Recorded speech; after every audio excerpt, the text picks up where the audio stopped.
In today's world, people want ready-made things.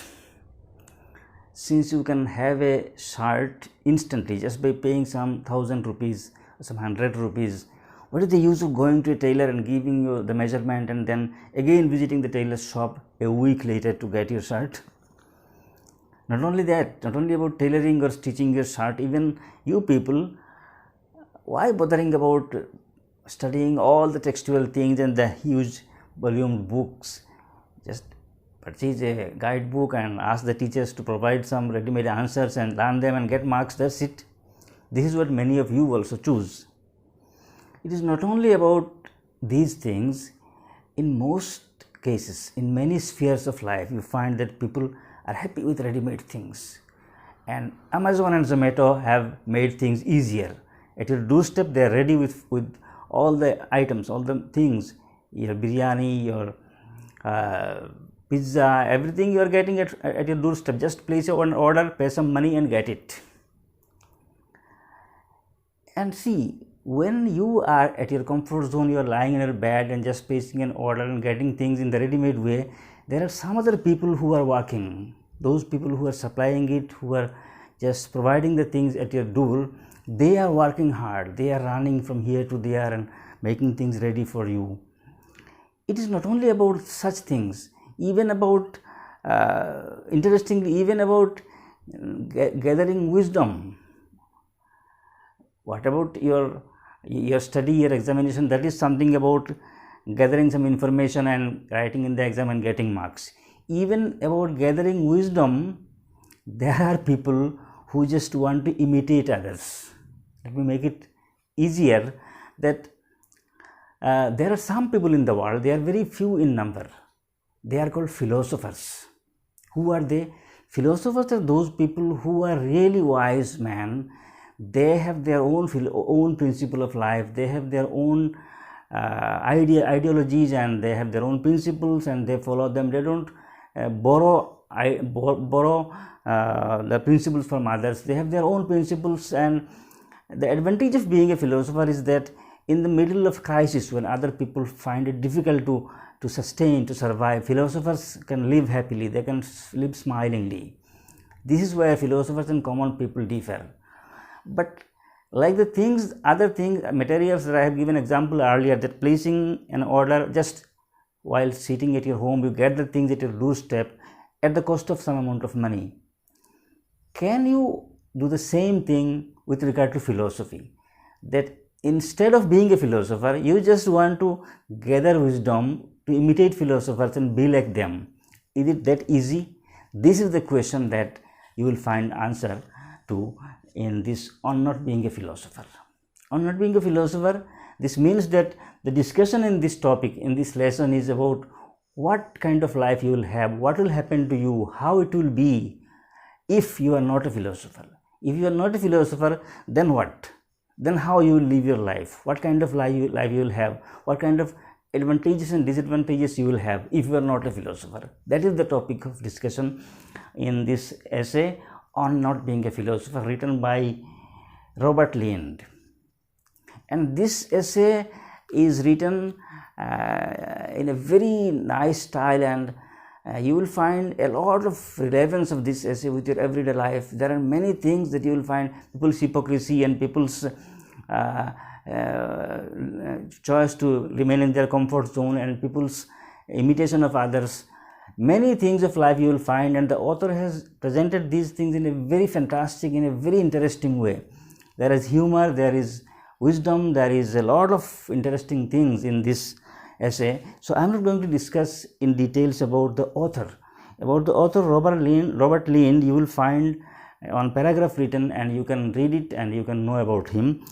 I will start the essay straightforward. Robert Lind's essay on not being a philosopher. We know that yes, we are not philosophers. We follow other people's ideologies. Philosophers are those people who have their own way of life, their own definition of life, and they look at things in a different way, unlike us. That is why in situations where we fail to keep balance, to control our emotions, to live life in a normal way, they can. That is where we and philosophers are different. So what if we are not philosophers? And we are definitely not philosophers. So how are we different from philosophers, and what is the advantage or disadvantage of not being a philosopher? These interesting things we will find in this essay. So let us start it that then on not being a philosopher by Robert Lind. I am just reading from the text. Have you read Epictetus lately? No, not lately. Oh, you ought to read him. Tommy has been reading him for the first time and he is fearfully excited. I caught this scrap of dialogue from the next table in the lounge of a hotel. Like Tommy, I too felt fearfully excited, for I had never really read Epictetus, though I had often looked at him on the shelf, perhaps even quoted him, and I wondered if here at last was the book of wisdom that I had been looking for at intervals ever since I was at school. So this is the introduction, this is the beginning. The introduction is taken from the author's experience in a hotel lounge. The author was taking some food in a hotel lounge. What is a lounge? A lounge is an open public space where, for example, you have booked a room in a hotel. The room is it's something private to you. But outside your room, there may be a lounge where you and other other guests can sit together. You can take your tea, someone else may take his coffee, the way we take in restaurants, etc. So that is where what is called a hotel lounge. Our author Robert Lind, he overheard. What is overhearing? If two persons are speaking and you are not a part of it, you are not a member of their team, but you hear them, you don't have any bad intention, and they are also speaking quite openly. They don't mean to make you listen, and you are not supposed to listen to them, but still they speak in such a way that it becomes quite audible to all. So you hear it, whether you choose to hear or not, that is not the question. It means that you just hear it, you are made to hear it, that is the situation. So you overhear this thing. Our author Robert Lind, he overheard two persons speaking when he was just sitting in a hotel lounge. What were those two persons speaking? One of those two persons was telling the other person, have you read Epictetus lately? Epictetus was a Greek philosopher, and one person is asking the other one, the way you also ask people, have you watched this movie, or have you watched this thing or that thing? In the same way, one person was asking the other one, have you read Epictetus lately? Epictetus was a philosopher, a Greek philosopher, and see here, have you read Epictetus? It means, have you read the teachings or the philosophy of Epictetus lately? The person to whom the question was asked, he said, no, not lately. Oh, you ought to read him. Then the person who first spoke, he is telling, you have to read it, you should read him.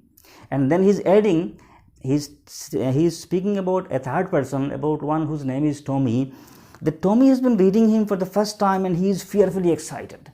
He said, you have to read him, because Tommy, someone called Tommy, has read Epictetus recently, and after reading Epictetus he is fearfully excited. It means he is very excited. After reading Epictetus he is very happy and he is satisfied, as if he has got the right philosophy, the right person, the right thing. He is fearfully excited after reading Epictetus. The author said, I caught this scrap of dialogue from the next table in the lounge of a hotel. I caught this scrap. Scrap means part, this portion of a dialogue. Dialogue means when two persons speak. Two persons were speaking. One was telling the other, have you read Epictetus recently? The other one said, no, not recently. Then the first person said, you should read, because someone called Tommy has been reading him and he is fearfully excited after reading Epictetus. Our author heard this part of the talk between those two persons. The author said, like Tommy, I too felt fearfully excited, for I had never read Epictetus, though I had often looked at him on the shelf, perhaps even quoted him. The author said that when he heard from one person that someone called Tommy was fearfully excited after reading Epictetus, the author said, just hearing this, I became fearfully excited to read Epictetus. Why? He said that I have never read Epictetus really, but I see his the books containing his philosophy. One interesting thing is that Epictetus, the Greek philosopher, he did not write any book of his own, but his pupils, his disciples, they collected all his wisdom, all his principles, all his teachings, and they then compiled a book, and that book is called Enchiridion. You have got it at the end of the lesson. So our author says that I have never read Epictetus, but I have seen him in the bookshelf. Sometimes even I have quoted him also.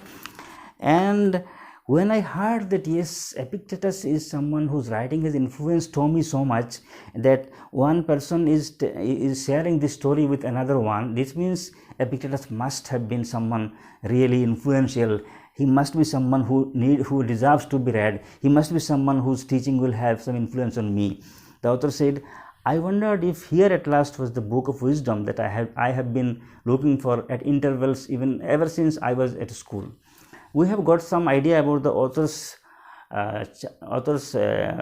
habit in the childhood. When he was in school, during his school days, when there were intervals, yes, when you have long vacations, 1 month summer vacation, what you do is that you do you practice your hobby. Some people are fond of reading books. So the author said that when I had some interval during my school days, I used to read books. Why did I read books? I read books to gather wisdom. That was my old practice, my old habit since my school days, that during vacation I would look for books and I wanted wisdom from books. That's why I used to read them. Never have I lost my early faith that wisdom is to be found somewhere in a book, to be picked up as easily as a shell from the sand.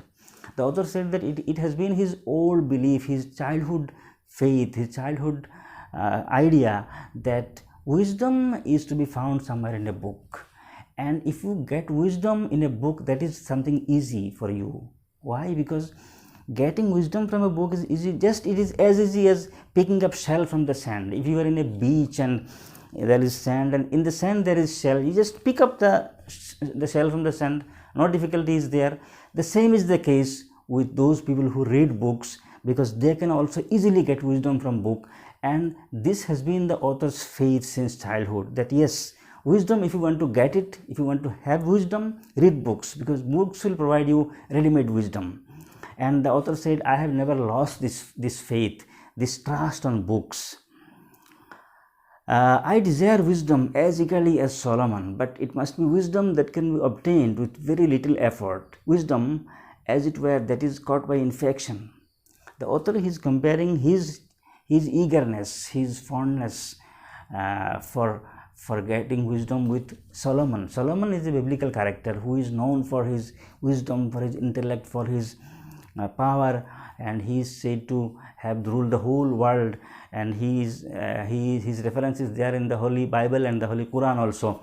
So wisdom, Solomon is a very well-known figure in history, and Solomon he was a very wise man. His wisdom is known all over the world. The author said, I also, my eagerness to get wisdom is like the eagerness of Solomon. I am not less than Solomon so far as the eagerness to get wisdom is concerned, but I want wisdom. I want to get wisdom in the ready-made way. I do not want to work hard. I just want to get wisdom as if it should be without any effort. I am not ready to make any efforts to spend sleepless nights and then just thinking and then meeting people, having journey and exploring and doing research. No, I am not ready for that.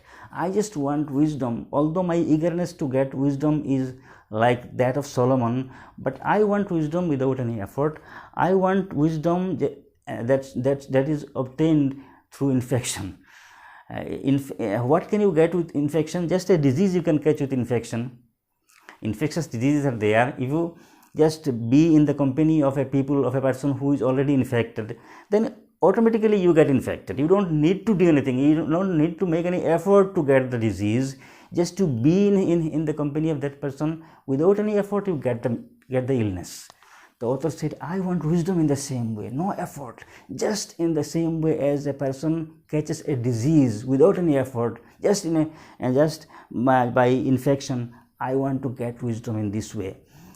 I have no time or energy for the laborious quest of philosophy. I wish the philosophers to perform the laborious quest, and at the end of it to feed me with the fruits of their labors, just as I get eggs from the farmer, apples from the fruit grower, medicines from the chemist, so do I expect the philosopher to provide me with wisdom at the cost of a few shillings. Very interesting line, this one. The author said that I am not that kind of person who will work a lot and he will find some philosophy out of life. No, I want philosophers to do it. Let philosophers, let them deal with life, let them examine life, let them study life, and let them come to some conclusion, let them come with some philosophy, with some principle, with some ready-made wisdom, and provide it to us, so that we can use those wisdom and live our life happily. The author compares this situation very nicely with some very suitable situations of life. He said that yes, I get fruit from the I get eggs from the farmer. He has his farm, he produces eggs. Yes, you need vegetables. For getting vegetable, do you have your own vegetable garden? No. You need eggs. Do you have your own farm of chicken? No. So whatever things you need, rice, do you have your paddy field where you cultivate? No. You need to wear a shirt. Do you have some cotton mill where shirts are made? No. All the things that we need, we do not have the whole manufacturing system for getting these things. There are people who manufacture it, who make it, who prepare it. We just spend some money and get it. If you want to purchase a shirt, spend some money, get a shirt. If you want to get some vegetables, spend some money, get it. If you want to buy a mobile phone, spend some money, get it. You don't have your own mobile manufacturing company. The author said, in life I get fruits from the fruit seller, I get eggs from the farmer, I get medicine from the chemist shop. The way I get these things just by spending some money. I want wisdom. I want to acquire wisdom in the same way. Let philosophers make a study of life. Let them come with some of their findings. Let them come with some of the principles which we can follow, and let them compile it in a book and make it available for us. We will spend some amount of money, buy it, and just will get wisdom in a ready-made way, in the same way as I get other materials, other food items from shop, just by spending some money. Then the author said, so do I expect the philosophers to provide me with the wisdom at the cost of a few shillings? At the cost of a few shillings, that means at the cost of some amount of money. The way I get all other necessities of life, just by spending some amount of money in a ready-made way, I want wisdom in the same way. And who will produce wisdom? Let philosophers do it. Let them come up with their findings. Let them compile the things in a book, sell it to us, we will purchase it. That is why at one time I read Emerson, and at another Marcus Aurelius.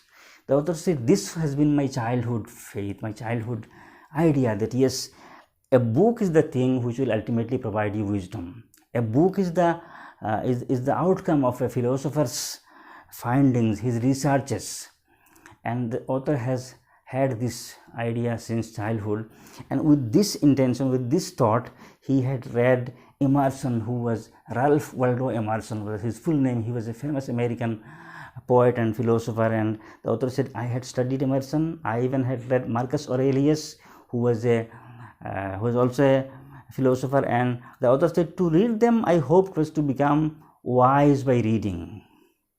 The author said, when I read them, before reading, I had the expectation, I had the thought that yes, these books written by them, these books contain their philosophy. After reading their books, I will also become a man of wisdom. I will see how they have lived their life, what kind of ideologies and philosophies they had, and after reading them, I will also become more or less like them. To read them, I hoped was to become wise by reading, but I did not become wise. I agreed with them while I read them, but when I had finished reading, I was still much the same man as I had been before. Yes, so getting wisdom, acquiring wisdom is not something that can be done in a ready-made way. It is not something like materials. It is not something like ready-made notes that you can purchase from a tutor and get some 90% marks in the exam. No, wisdom is something else. It is not something to be got in a ready-made way at the cost of some amount of money. The author said, when I read Emerson and Marcus Aurelius, I hoped that yes, I will also gather wisdom after reading their book. But what happened is that no, while reading their book, I found that yes, I agree with them. All the things that they are saying, yes, they are fine things. They are quite justified, quite reasonable, and I agree with them with whatever they say.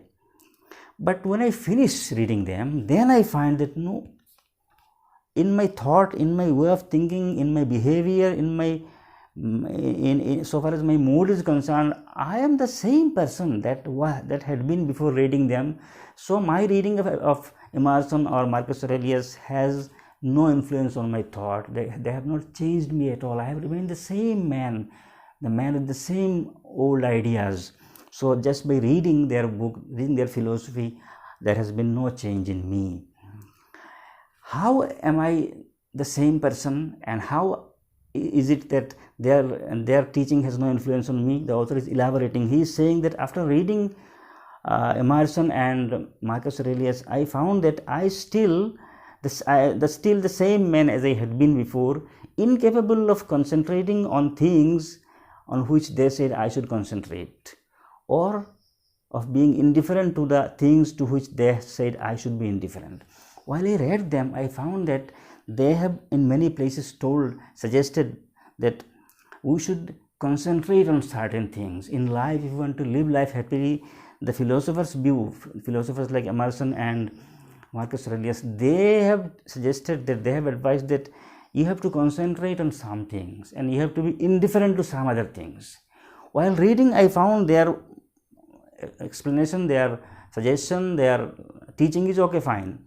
But after reading them, I found that no, I am not capable of concentrating on those things on which they said I should concentrate. At the same time, I am not capable of being indifferent to those things to which they said I should be indifferent. This means after reading, I found that their influence has nothing, they could not influence me. I find it difficult to follow what they said. I find it difficult to concentrate on what they said I should concentrate. I find it difficult to be indifferent to what they said I should be indifferent to. This is where I am different from them. While reading, I found their writing quite okay, fine. After reading, I find I am the same man. I could not follow them. The same thing may happen to you also. When the teacher takes the class, you find, yes, nice things, yes, going home back, I will learn things, I will do like this or that. Going home, you find everything gone. Okay, the author is elaborating. He said, even so, I have never lost faith in books, believing that somewhere one exists from which one can absorb philosophy and strength of character while sitting, smoking in an armchair. The author is not a person who can spend his whole life examining life, experiencing life, researching and making some findings out of life. He cannot do it. He wants to get wisdom in a ready-made way, in the same way as he gets many other materials, other necessary things of life. And he always had the faith that books can provide you wisdom, and with this intention he had read Marcus Aurelius and Emerson. But while reading, he found those philosophies of those philosophers quite appealing, quite acceptable, quite enjoyable. But after reading, he found that no, I cannot follow their suggestion, I cannot follow their advice. In spite of this, the author said, I have never lost faith in books. I have always had the idea that somewhere maybe some book is there. Maybe I could not be happy with the philosophy of Marcus Aurelius or Emerson, but still there must be some book somewhere which I have not yet got, and that book will definitely provide me with some ready-made wisdom, with using which I can just sitting in my armchair, I can read the book, and those books will instantly fill my heart, fill my personality with wisdom. This idea the author still had, and he said, in spite of that, I have never lost faith in books, believing that somewhere one exists. One means one book exists from which one can absorb philosophy and strength of character while sitting, smoking in an armchair. It was in this mood that I took down Epictetus after hearing the conversation in the hotel lounge. So we found that the author's childhood habit, his idea was that a philosopher's book can provide you wisdom that will help you to live life much better than others, to live life in the true sense. And with this intention he had read philosophers, but he failed. He could not follow the advices of the philosophers. Still the author had the faith that yes, somewhere some book must be there which will be suitable for me, which will provide me the right way of thought, the right discipline. And when in the hotel lounge the author heard someone speaking to the other person and saying that you have not read Epictetus, you must read him because someone called Tommy has been reading and he is fearfully excited after reading Epictetus. The author said at that time, okay, fine, I have now got it. Epictetus is the person, he is the philosopher whose philosophy will definitely convince me, his philosophy will definitely make me happy, his philosophy will definitely satisfy my urge. And with this excitement, the author said that he started reading Epictetus. So his childhood faith was that books will not fail him, books will provide him with the necessary wisdom. But after reading Marcus Aurelius and the other philosopher Emerson, the author could not be philosophic, he could not be like them, he could not follow their advice also. But now after listening to after overhearing two persons speaking in the hotel lounge, he has become once again fearfully excited like Tommy, and he, with this intention, he is going to read Epictetus. We will see in the next video whether the author is happy with Epictetus, whether Epictetus could satisfy him, whether Epictetus could give him some ready-made wisdom which will be the driving force of his life and which he can get in a very ready-made way, like we and anyone get our necessary items of life just by spending some money in a very easy way. This we will see in the next video. Thank you very much.